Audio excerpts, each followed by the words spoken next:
El problema grande aquí está en que esta práctica es conocida como el ruleteo, mediante la cual un policía puede conseguir mucho dinero reingresando el arma al mundo del crimen. ¿Ah? Y este ruleteo tendría que acabar. Tendría que acabar porque además prueba que la policía no puede con un encargo tan difícil como el de manejar armas. Vamos a conversar con el ex viceministro del Interior, el señor Ricardo Valdés, a quien hemos invitado para hablar sobre este tema, sobre este reportaje y sobre el ruleteo que se da mucho en la policía, sobre todo, y hoy, después de ya emitido este primer reportaje, me comentan, por ejemplo, en las zonas de frontera hay mucho ruleteo, ¿no? No solo de armas cortas, de armas de largo alcance.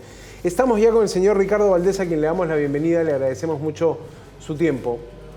Señor Valdés, buenas noches. Buenas noches, ¿qué tal, Santiago? ¿Cómo está? Bueno, primero preguntarle esto, ¿no? Se conocía, se sabía, es un secreto a voces que en la policía una mala práctica es esta de ruletear armas, pero genera cierta indignación saber que, por ejemplo, el arma del maldito Cris le fue decomisada y apareció en otro hecho delictivo pocos días después. ¿Cuál es el problema en esta cadena de custodia? El problema es la inmensa corrupción que hay en estos momentos dentro de la Policía Nacional. Así para decirlo directa y crudamente. No solamente tenemos el problema del ruleteo, sino también muchas veces se ha encontrado con que en las propias comisarías, que en principio tienen su zona de resguardo de armamento, en algunos casos, yo he sido testigo de uno de ellos hace años atrás, las comisarías alquilaban el armamento policial a delincuentes para que puedan cometer sus delitos. Ahora, este alquiler, obviamente, el armamento regresaba nuevamente a la comisaría. Este caso de ruleteo es también tremendamente serio. Y el informe que han preparado ustedes es un informe muy bueno, no solamente por la denuncia, sino porque además pone en evidencia algo que es sustancial. Es la falta de tecnología al interior de la policía para cruzar bases de datos. Es decir, ha quedado demostrado que los centros de peritaje de la Policía Nacional en Lima no coordinan entre sí y no comparten la base de datos. Entonces, a veces uno llega a sospechar de que esta inoperancia en lo que se refiere a la gestión tecnológica de la Policía Nacional responde a los intereses de manejarse con libertad en la venta o en el ruleteo del armamento. Eso es un tema que a mí me parece sustantivo, que además es, yo diría que un hallazgo tan importante como el hecho mismo del ruleteo, ¿no? Ahora, ¿qué responsabilidad puede tener la gestión actual en, primero, convivir con un problema así tan grande, pero después en no mostrar una ruta hacia corregir? Un punto, bien decía usted, es esta falta de conexión entre las sedes de peritaje que hay solo en Lima Metropolitana. ¿No es increíble que no compartan información, no compartan servidores, no compartan comunicación fluida, que cada uno trabaje aislado? Pero ¿no le ha sorprendido la reacción del gobierno, digamos, como enterándose de un problema más, pero sin proyectar una solución o sin calcular todavía de qué se trata este asunto? Sí, me ha sorprendido el hecho de que el comandante general de la policía, que es quizá en donde se enfoca en estos momentos, porque es un hecho policial que además no es reciente, también es importante señalarlo, es estructural. La casuística que ustedes han presentado abarca los últimos 4 años, si no es un poco más inclusive, pero sí, me sorprende que no haya salido digamos, a decir: vamos a poner en práctica algún nivel de investigación interna, ya sea a través de la Inspectoría o de Asuntos Internos desde el Ministerio del Interior. Y por supuesto que también me sorprende el silencio del ministro, que usted es una persona que siempre está, digamos, a la vanguardia de los comentarios, ¿no? Pero Claro. claro, cuando son negativos, suele en este caso callar de mil maneras, ¿no? Claro, y ahora, ¿cuál puede ser también el rol de SUCAMEC aquí, no? Porque la verdad es que siendo el ente que regula, o por lo menos que otorga los permisos algo más podría hacer Sucamec, antes Discamec. Finalmente allí también se cuestiona que mucha gente está, por ejemplo, comprando armas con el cuento de la caza y terminan esas armas reportándose como perdidas e ingresan al circuito ilegal. Otra dinámica de las armas en nuestro país, pero ¿qué podemos decir de Sucamec? Mire, Sucames tiene una base de datos riquísima y muy importante que creo yo que se usa muy poco para efectos de inteligencia operativa y investigación criminal. Ustedes mismos han mencionado en su reportaje, y esto es una constante a lo largo de los años, se decomisan aproximadamente 3.000 armas al año. Esa información es riquísima, porque ese armamento usualmente llega con una persona. No siempre es un arma que se encontraba en la calle. Llega con un detenido, con una persona intervenida, y es responsabilidad de la Policía Nacional de recabar toda la información con respecto a la procedencia de esa arma.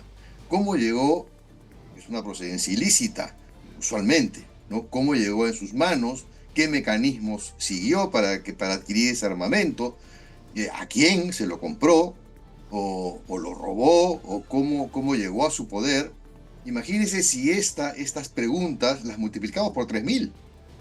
¿Se imagina la cantidad de información que podría ya estar dando pistas claras sobre los mecanismos por los cuales se llega el armamento a la criminalidad en el Perú? Claro, Es decir, gravísimo. yo creo que ahí hay una responsabilidad también tremenda a nivel del Ministerio del Interior de no conducir políticamente dar las directivas claras para que ese tipo de investigación y de respuestas pueda darse, ¿no? Ahora, en algún momento también hemos como país incentivado desarmar nuestra sociedad, o sea, en algún momento hemos tenido campañas para que la gente entregue armas a cambio de algún beneficio. ¿Ese enfoque sigue siendo válido en las políticas públicas?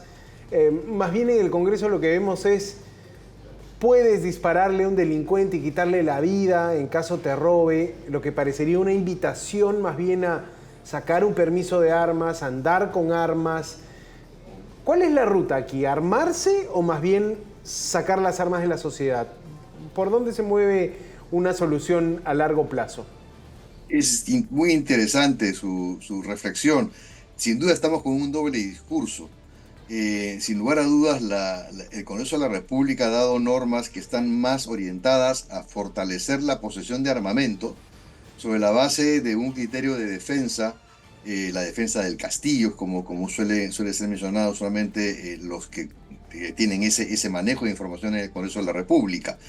Y sí, de un tiempo a esta parte, esa es la línea que viene prevaleciendo. La misma discusión se encuentra, por ejemplo, en Estados Unidos, ¿no? Ahí está, es decir, hay gente que es proclive al uso de armamento como parte de un derecho constitucional, y hay gente que está en contra porque consideran que eso solamente genera más violencia, la disponibilidad de armamentos de fuego y las matanzas colectivas que se han dado, que son frecuentes inclusive en Estados Unidos. Aquí no tenemos ese problema, pero sí hay un doble discurso en el sentido de que estas restricciones con respecto a las licencias se han vuelto un poco más flexibles en los últimos meses, ¿no? Para poder obtener algún tipo de licencia de armamento. Ahora, no solamente tenemos el problema del ruleteo, hay también el problema del contrabando de armamento, lo mencionó en su intervención, y también existe la importación o la doble contabilidad, es decir, las importadoras de armamento llevan una doble contabilidad, registran menos de lo que en realidad han importado, y hay un grupo importante de armas que después se manejan a nivel del mercado negro, que también tiene un valor bastante alto, mucho más alto que el mercado formal, que requiere sí de una serie de requisitos, ¿no? Ahora, lo que sí es lógico pensar es que corre mucho dinero por un arma que un policía devuelve a un delincuente, ¿no? ¿Cuánto podría ganar en una operación de ruleteo un agente policial? ¿Hablamos de más de 5.000 soles por lo menos? dependiendo del No arma, me animo, pero se tiene no me un... animo a darle una cifra, la verdad, porque yo he visto casos en donde la policía que ha cometido un ilícito de esa naturaleza puede haber vendido el armamento o lo puede haber alquilado por nada. Estamos hablando de 50 soles, 80 soles, lo cual es realmente sorprendente, ¿no? Pero también podría, en efecto, pedir mucho dinero por ese armamento o por desaparecerlo, y porque él obviamente sabe que al cometer ese acto ilícito está poniendo en riesgo su carrera. Claro. Lamentablemente, los requisitos al interior de la policía me parece que se han relajado un tanto. Creo yo que el ingreso a la fuerza policial debe ser mucho más estricto a nivel de lo que es las pruebas psicológicas, psicotécnicas, el chequeo de referencias.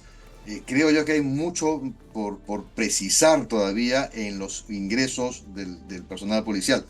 Es cierto que también hay corrupción en el ingreso del personal policial a las escuelas. Entonces, el problema es muy grande. Es decir, creo que la corrupción en estos momentos a nivel policial lamentablemente es transversal a todos los grados y a todas las unidades. Ujú. Estamos conversando con Ricardo Valdés, ex viceministro del Interior, sobre custodia fallida, el especial de Latina en torno a las armas que son incautadas y que regresan a la delincuencia en distintos momentos, pero que se hace una práctica común.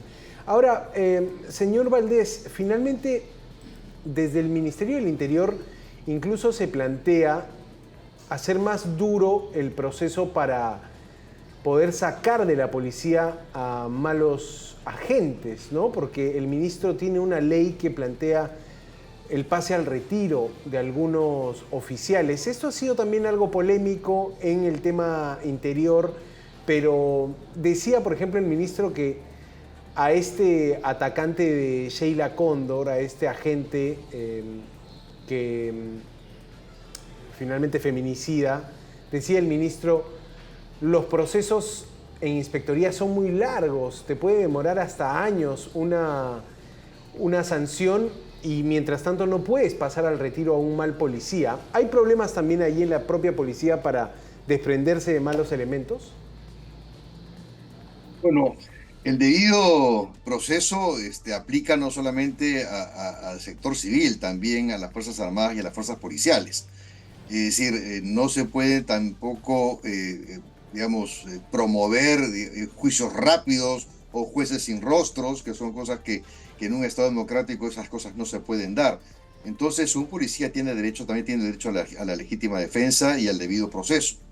En ese sentido, lo que sí cabe es obviamente analizar por qué es que se están produciendo las demoras en la toma de decisiones a nivel de la inspectoría.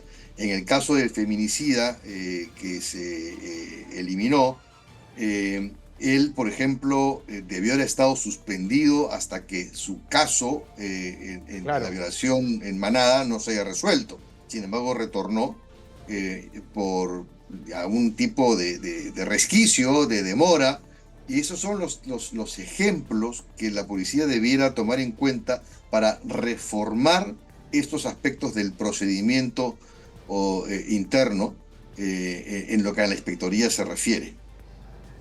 Correcto, estamos analizando esta situación de custodia fallida, este reportaje, y solo para cerrar, señor Valdés, el ministro dijo en 2 meses, el ministro del Interior, en 2 meses, si no corrijo el tema de la inseguridad, doy un paso al costado. Ayer se mostraba muy ofuscado cuando le recordaban este plazo que él mismo dio, ¿no? Incluso dijo, yo tengo cifras, apoyando un poco su permanencia en el cargo, pero ¿cree usted que el ministro ya cumplió su ciclo o todavía tiene algo más que dar? Lamentablemente el ministro cumplió su ciclo hace tiempo. Entonces está ahí bajo una fórmula de conveniencia con la presidenta de la República, con un mandato que si se corrobora que es su voz la que fue grabada en el Chifa, con un mandato especial de desarmar la DIVIAC, de realmente sacar fuera del camino al coronel Colchado, de limpiar de evidencias el caso, por ejemplo, del hermano de la presidenta, el caso de los Rolex. Entonces, da la sensación, si es que se corrobora y hablando en condicional, de si ese fuese el caso y que si es la voz del ministro la que se escuchó ahí, que lo que explicaría que una persona que no ha dado, obviamente, los frutos que se esperaba de él, inclusive que habiendo ya culminado el plazo que él mismo se puso, debiera sin lugar a dudas presentar su carta de renuncia, que él obviamente ofreció. Vamos a ser sinceros, no habló de renuncia, habló de poner su cargo a disposición para que sea la presidenta quien tome esa decisión. Ojalá lo haga, yo dudo mucho que lo vaya a hacer, y ya su jefe de gabinete salió a decir que la seguridad ha mejorado un 20% con respecto al año pasado. Ahí están las encuestas de los ciudadanos que consideran que la inseguridad más bien ha empeorado muchísimo. Ahí están las encuestas que dan los niveles de popularidad tan bajos a la presidenta y al ministro del Interior. Ahí están las evidencias de los propios alcaldes de los distritos en estado de emergencia que consideran que la seguridad no ha mejorado y que más bien ha continuado empeorando. Y ahí están los asesinatos a los transportistas que continúan, digamos, con intensidad y con frecuencia cada vez más acelerada. Entonces, él podrá presentar sus cifras, pero hay una serie de evidencias que lo desmienten, ¿no? Correcto. Bien, Ricardo Valdés opinando sobre el ministro del Interior y él mismo, ex vice, conoce desde adentro el funcionamiento de esta parte importante del gobierno.